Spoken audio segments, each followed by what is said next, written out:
So if you haven't seen my video on Claude Design, I did a quick overview video of that yesterday. You can check that video out on the channel. At this time, there's only 3 videos on the channel, so it won't be that hard to find. I think one of the things that I want to highlight with Claude Design, which I haven't seen any other chat system do up until this point, is really build out the context of the user's request. So I just did a really cheap prompt. I said, I want to build a new website for a general contractor. And if you did that in the past, I think with either Claude Code or any other system that you're on, if it's this vanilla system, like a Claude, like a ChatGPT or a Gemini, it's just going to go right in and start designing like what it thinks. It might ask you a couple questions along the way, but it doesn't really set the stage for a successful outcome. One of the things that I think Claude Design is doing really well is helping you build that prompt in that context way before you start to build out the rest of the site. Right here, you can see on the screen, it's asking me a bunch of questions. I did try out a little secret thing that I found inside of Claude Design, which is you can go and copy elements from different websites. I'll do another video on that in the future. That's why it's asking about ghost.org here, because I was just showing that I like the ghost.org hero section, but it's asking me which design system should we use? Do I already have one prepared in Claude Design, which is something you can do, or just design a fresh visual system for this site, and I'll commit to a bold direction is what it's setting off to. How closely should this follow ghost.org, which is something I was trying to clone before, so it gives me that ability to follow those instructions. What kind of general contractor? I mean, a general contractor could be anything. That's why they're a general contractor. We do a lot of types of different work.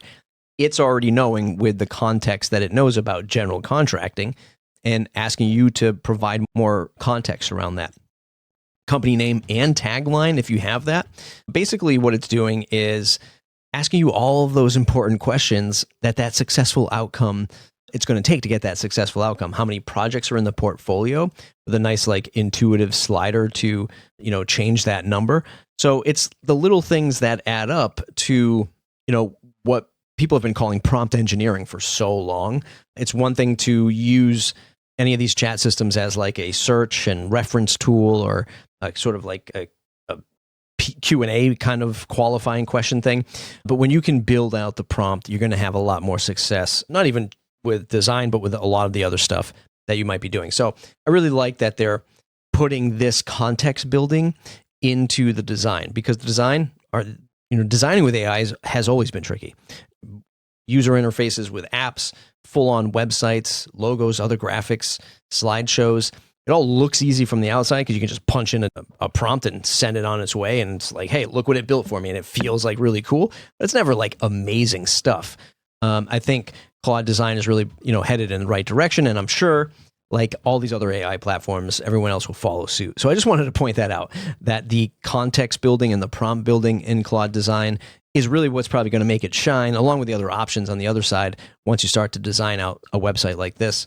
But really smart stuff to see what they're doing here, and I think you'll find a lot more success wherever you're using AI, whether it's in these systems like this or an open router or a local LLM. Obviously thinking about that prompt and building that context around it's going to really make the success of your whatever it is you're working on really good. So there it is. Just a couple minutes talking about what I like with Claude Design. If you like what you saw, thumbs up, subscribe to the channel. I've got 0 so far. We're in very early days of this channel. Leave a comment below. We'll see you in the next one.